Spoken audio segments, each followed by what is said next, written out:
Hi everyone! Welcome to the Empath Tarot. Guys, another love reading. Timeless and general. Take what resonates lang po. Maybe some part of the reading makaresonate kayo. Some part of it hindi. Since this is general. So, maraming mga energies. But ibang mga love connections. Kaya, kung ano yung mga mas malalakas at mas marami, yun yung maaring masagap natin. Tingnan natin kung ano ang love connections, lessons in life, and guidance ang ating mababatid sa reading na ito. Spirit, guys, send me messages. Anong love connections ito, lessons in life, and guidance na nais ang ipabati sa amin, mga aral at gabay sa buhay, pag-ibig.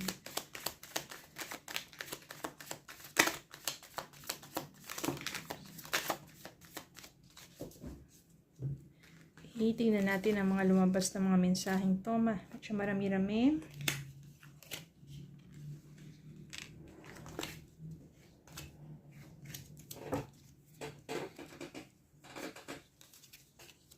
Five of Cups, Two of Cups, Nine of Cups, o mga cups agad, malalakas agad ang energy ng mga water sign.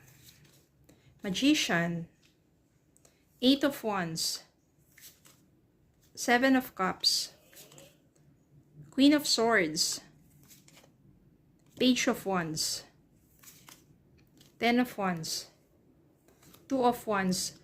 Malakas dito ang water sign at saka yung wands, which is fire sign. Moon, Tower, Page of Pentacles, and Hermit. Medyo marami-rami itong mga mensahe dito.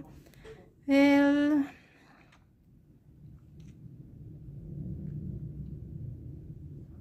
maaring nagkaroon ng problema sa inyo. O you are lovers, ibig sabihin mag-partner, talagang punong-puno ng pagmamahalan. Tapos, merong nangyari ditong hindi maganda, kaya merong Tower, merong Ten of Wands. Tower and Ten of Wands dito, ibig sabihin, maaring dumating sa point na meron kayong pinag-awayan, matindi, kaya nawasak ang inyong pagsasama. Ten of Wands dito, sobrang bigat ng dalhin. Parang sa tingin mo, hindi na mabubuo pa. Kaya sobrang bigat ng burden na para ipagpatuloy pa ang relasyon ninyo. Kaya maaari, yun ang naging dahilan para kayo ay magkahiwalay.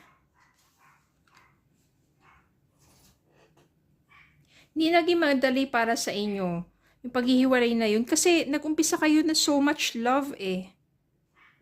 Tapos yung matinding pag-aaway na yun that I can sense dito ay dahil maraming, hindi naman marami, pero may mga bagay na itinago sa iyo yung partner mo, yung person mo, yun yung nag-udyok na parang, bakit ka naglilihim sa akin?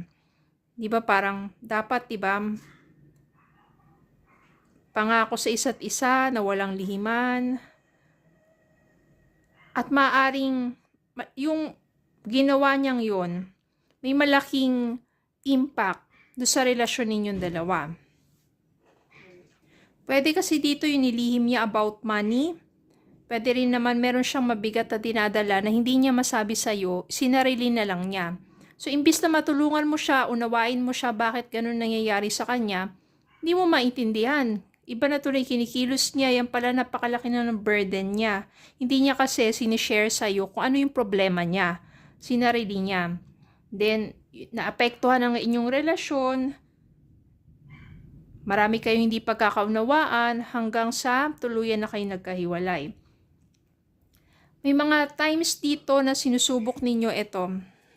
Seven of Cups. Sinusubukan ninyo na parang magkaroon ng options pagdating sa love. Ibig sabihin yan, itignan ninyo yung mga opportunity or yung mga, sabi natin, mga chances to meet other person. Pero, ang nangyayari dito, you keep on thinking of your person. Ganon din yung person mo sa'yo. Palagi mo siya naiisip, bakit ganon nangyari. Ganon din yung person mo. Matindi at kanyang pinagsisisihan yung mga nagawa niya sa'yo. Parang, di ba nga, dapat partner kayo, nandun yung trust, dapat tulungan, yung mga pagsisinungaling na yan, dapat talaga iwasan, hindi gawin. Di ba? Wala ako nasisense dito na third party, pero yung, sabi natin yung ganong klaseng issue, yung communication, parang yun yung kulang sa inyo. Then, dumating sa point na gusto mo muna mapag-isa, gusto mong lumayo sa mga kaibigan mo, gusto mo muna magpakalayo-layo at gusto mo munang parang hanapin ang sarili mo. Kasi mahal nyo naman ang isa't isa bakit naging ganon? Ano ba, immaturity ba yun? Or what? Parang, di ba nagsimula kayo as talagang you really love each other. Kaya sobrang sakit na nangyari sa inyong dalawa na naghiwalay kayo. Then, meron dito, magician. Maaring minamanifest ng person mo. Again, ang energy po dito, reversal. Ibig sabihin, pwedeng energy nyo to, pwedeng energy ng person ninyo. Minamanifest, maaring ng person mo na muli pang maibalik yung naumpisa ninyo, yung tamis ng inyong pagmamahalan. Minamanifest ng person mo na nawa, magkabalikan kayo. Pero ikaw parang parang parang desidido ka na although mahal nyo yung isa't isa, dahil sobrang nasaktan ka, parang tama na, gusto mong ipagpahinga yung damdamin mo. Parang totally enough na, tama na, masyado ka kasi nasaktan. Maaring yun yung energy mo sa ngayon. Pero darating yung time dito na yung person mo, yan gusto kang makita. Maaring hindi mo alam na nakatanaw lang siya sa malayo, pinagmamasdan ka dahil gustong-gusto kanyang makita. Maaring sa mga lugar na pinupuntahan mo or alam niya, pinagmamasdan ka lang niya sa malayo pero hindi ka pa niya kayang kausapin. Pero ang energy dito,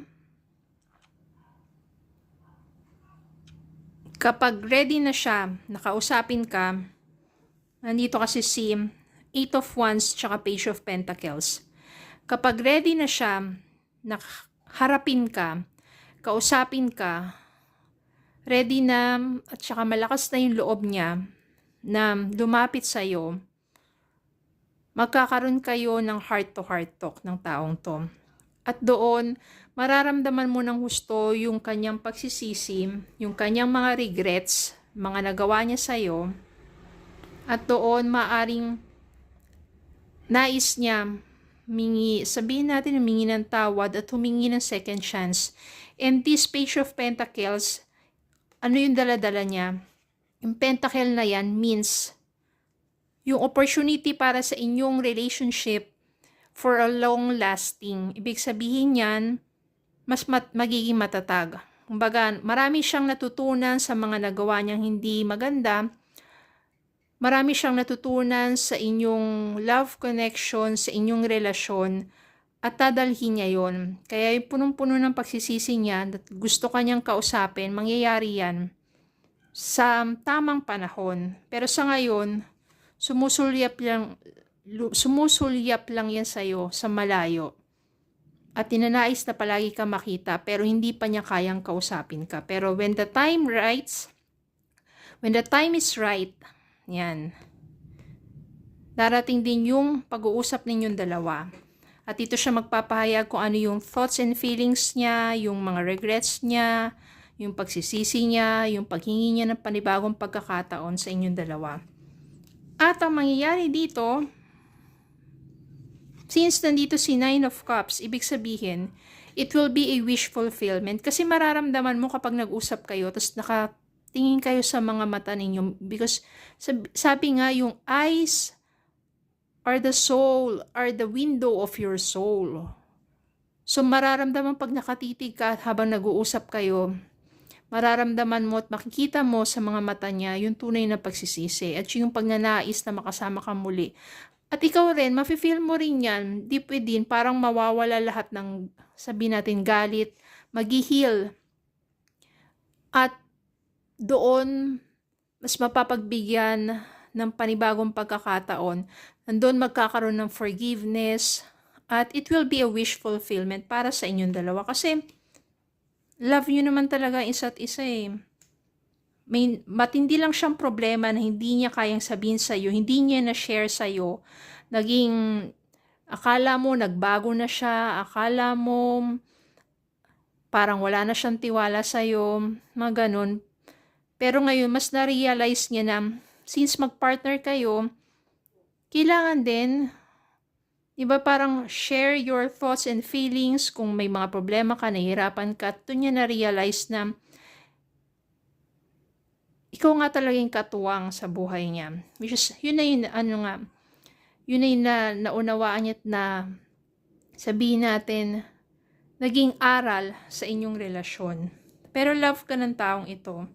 Kaya so much regrets nga dito. And, nabibigyan naman ng new chances.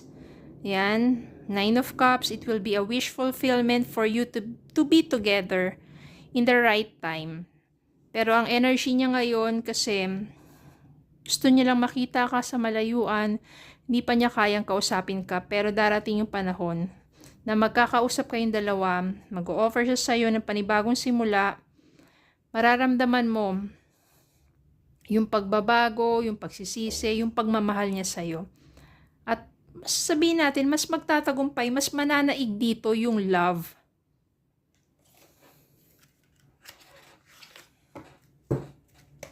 Tingnan natin love message pa para sa inyo.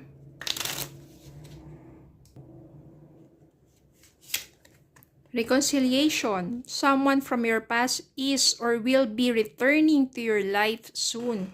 So, ito na nga. Magkakaroon dito ng reconciliation. Engagement. Your love life is soon ascending to a higher level of commitment. Kasi ito yung offer niya, long-lasting.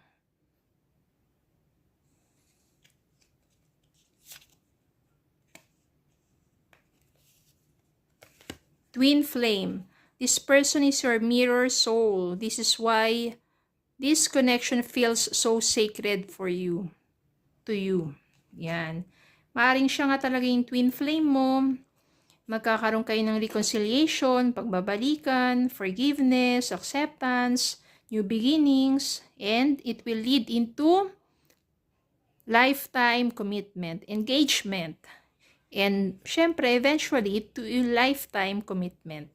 Okay, so don't give up on love, pagdasal nyo lang siya, at kayo rin, continue to believe in the power of love, so that you can forgive, accept, and to start over again with someone, with the person you truly love. Diba? Magkakaroon ng pagkakataon yan. Okay, so yun lang po. Maraming salamat po for watching. Please don't forget to like, share, comment, subscribe, follow me Facebook and YouTube. Have a good day po and God bless.